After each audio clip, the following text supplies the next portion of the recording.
I would encourage you to evaluate your total income plan, your total asset makeup to get the most that you can out of Social Security by lowering your overall tax bill, and then ultimately saying, hey, how can I increase my benefits? Therefore, my COLAs will be applied to a larger dollar amount for the rest of my life. Welcome to Retirement Answers, a podcast built to answer your most pressing retirement questions. If you're someone who's either thinking about retirement or already in retirement, well, you're in the right place. Hey there, my name is Jacob Duke, and each week I'll be walking through different tips and strategies to help you succeed in retirement. So let's go ahead and get started with today's show. Hey everyone, and welcome back to another episode of Retirement Answers. As always, my name is Jacob Duke. I'm a certified financial planner and I help people just like you retire all the time.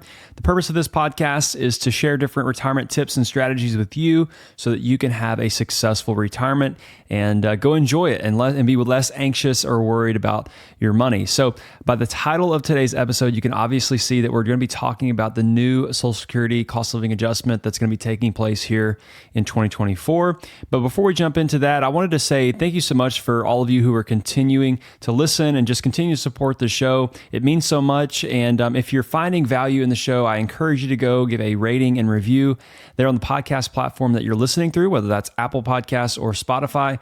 That helps me so much. Just know that, I'm putting out good content, answering questions that are helpful to you, but then also it helps other listeners find the show so they can learn from these same tips and strategies. So before we jump into what the cost of living adjustment is for 2024, I want to answer one of the big questions that I get a lot around this. And a lot of people have questions or concerns around who actually gets the COLA. Do I have to be taking my benefits or receiving my benefits already in order to get that? And I wanted to answer that really quickly because there's a lot of confusion there around it, and I've seen mistakes made when it comes to this. So the answer to that question of do I need to be receiving my benefits in order to get that cost of living adjustment is no, you do not have to be receiving your benefits in order to get the cost of living adjustment, but you do need to be age 62 by the end of the year in which you're asking about which cost of living adjustment it actually applies for.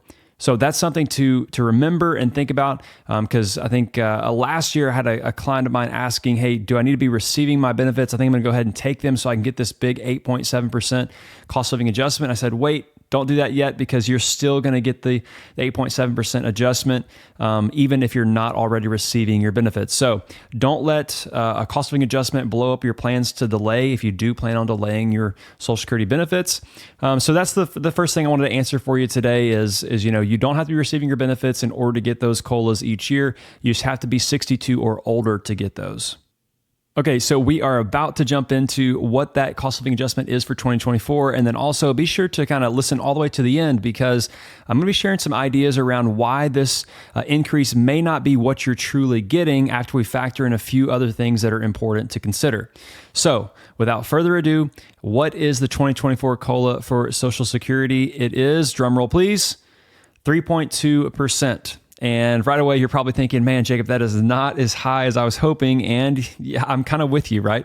It's maybe they're saying that inflation is going down, but it just doesn't feel like it, right? Things at the grocery store, gas, real estate, everything continues to rise in cost or price. And we're still feeling the pressure of that. So that's what the COLA is going to be for 2024, and that'll begin and be applied in January of 2024 on your first check in January. So 3.2% is what it is. Now, one thing I did want to do is kind of compare this to what the COLAs have been throughout history, both recently and also, I guess, on average since 1975, back when cost of living adjustments were instituted for Social Security benefits. So obviously last year was one of the highest years we've seen in a while, being 8.7%. Increase for cost of living adjustment last year, and the year before it was 5.9. But throughout history, how does this year's 3.2 adjustment compare to historical averages? Well, the historical average since 1975 is 3.77%, and that's pretty much right in line with the average inflation amount, year over year over longer periods of time. So obviously back in the 70s, 80s, you're going to have really high inflationary periods of time, and more recently we've had some high inflation as well. But in the middle, there was a lot lower inflation, through the late 90s, 2000s, and obviously with 08, 09, the whole crash there, your cost of living adjustment was zero for a couple of years. So So don't necessarily think that a high cost of living adjustment or a low COLA is good or bad. It's really just a thing that's supposed to offset any inflationary environment that's going on around us. And so I don't know about you, but back in the 80s, obviously, COLAs were really high. In 1980, it was 14.3%. That's because inflation was so high then too. And so just because you're getting a high COLA does not mean that's a good or a bad thing. It's just part of it. And honestly, if I'm getting a really high COLA, that means probably something else is going wrong out there in the environment around us. And that's probably not a very comforting thing for you as someone who's in retirement, trying to live off of your different income sources. So don't necessarily assume that a good or a bad COLA is either high or low. It's just a part of the inflation adjustment that you're going to receive each year for Social Security. Now, there are a few different things that we have to think about whenever we think about the effective COLA that we're getting, right? One of those things being Medicare Part B premiums. Another one of those things being the taxation on your Social Security benefits as a whole. So let's talk through those two different things really quickly and kind of give you an example of how you might not be getting a full 3.2% benefit increase this year because of these two different things. So for example, the 2024 expected Medicare Part B premiums is expected to be $174.70 per month. And this is going to be an increase of $9.80 compared to what you're paying right now in 2023 of $164.90 per month. So we're seeing a $9.80 per month increase from 2023 premiums for Part B all the way up to 2024 premiums. So as a percentage, this is 5.94% increase on your Part B premiums from 2023 going to 2024. Now, remember, this is only Part B, so this does not include a Medicare Advantage plan if that has any cost to you. It does not include any Medigap increases or Part D premium increases. So those are other things to even factor in as well. But just so you know, too, the Part B deductible is also increasing from $226 per year to $240 per year. Obviously, deductible is not really a huge concern since it is so low, but just wanted you to know about that as well. Not something really to factor into any changes there since it is already a really low deductible.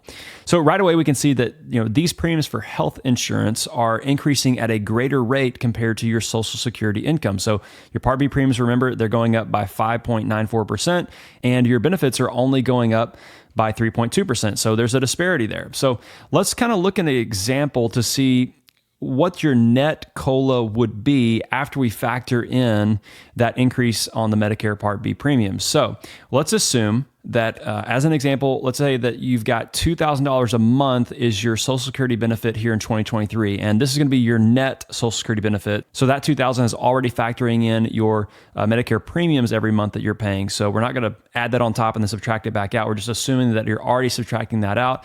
And then in 2024, it would be 3.2% more than that $2,000 a month. So that brings your new monthly benefit in 2024 to $2,064 per month. Now, I know that COLAs are not applied exactly how I just kind of explained it. It's not as simple necessarily as saying, what's my current monthly benefit?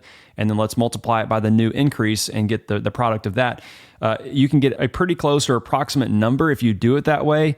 But technically, the COLA is applied to your primary insurance amount, or PIA for short, and then your benefit is recalculated based on when you took your benefits originally. So if you took your benefits before your full retirement age, they're going to calculate your new PIA, including the COLA, and then they're going to reduce that benefit based on when you took them earlier, how early you did take them. So that's far beyond the point or the scope of this discussion today. So we're going to try to keep it really simple just so you can get an accurate or close enough representation of what your benefits would be after we factor in those Medicare Part B premiums.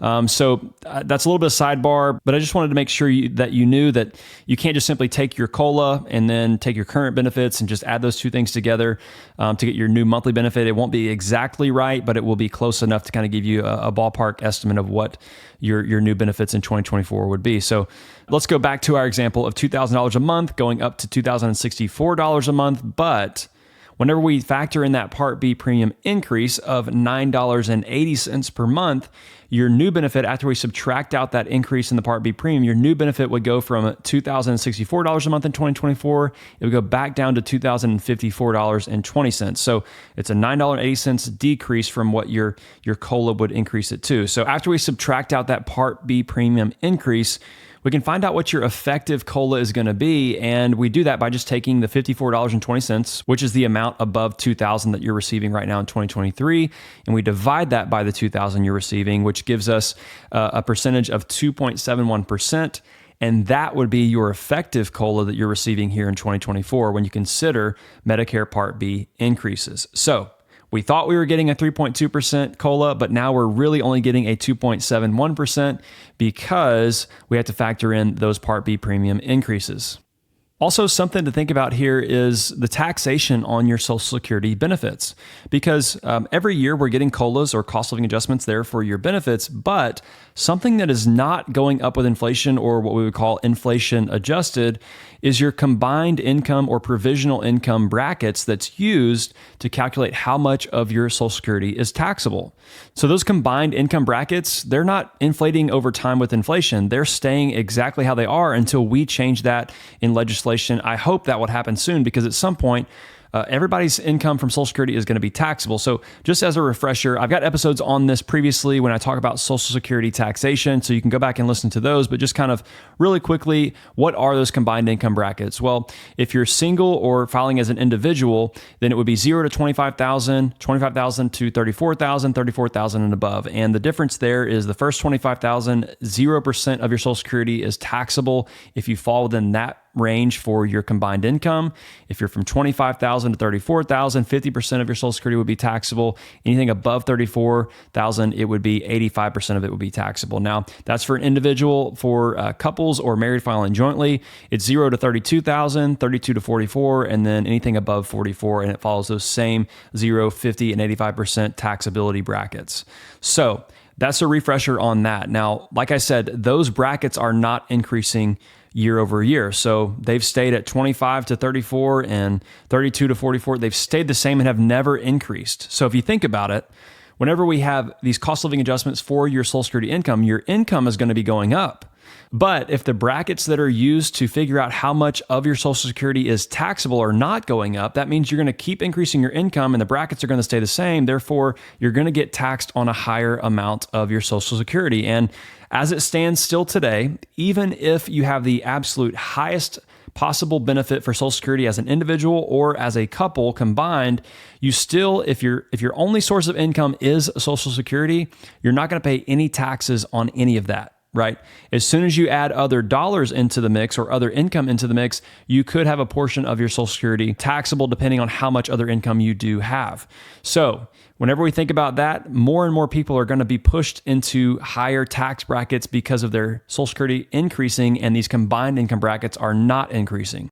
So in my opinion, something is going to have to change here, because I think on average right now, about 50% of all Social Security benefits received are taxable as income. So that percentage at 50% is where it's at right now. That percentage likely will be increasing over the years until something is changed here within legislation around the combined income brackets and how Social Security taxation works in general. So something to be on the lookout for. Just check out every year to see if your Social Security benefits are becoming more and more taxable. That's something to pay attention to. And this is just another way that you're probably going to get net less benefit increases over time, because number one, like I mentioned, your Part B premiums or your Medigap premiums or Part D, all those are going to be increasing over time as well, cutting into your cost of living adjustments. But then also the taxation on your Social Security could be cutting into those cost of living adjustments as well. So net to you, you're probably not getting quite the increase that you were hoping for. So that's why I preach on all these other different strategies, right?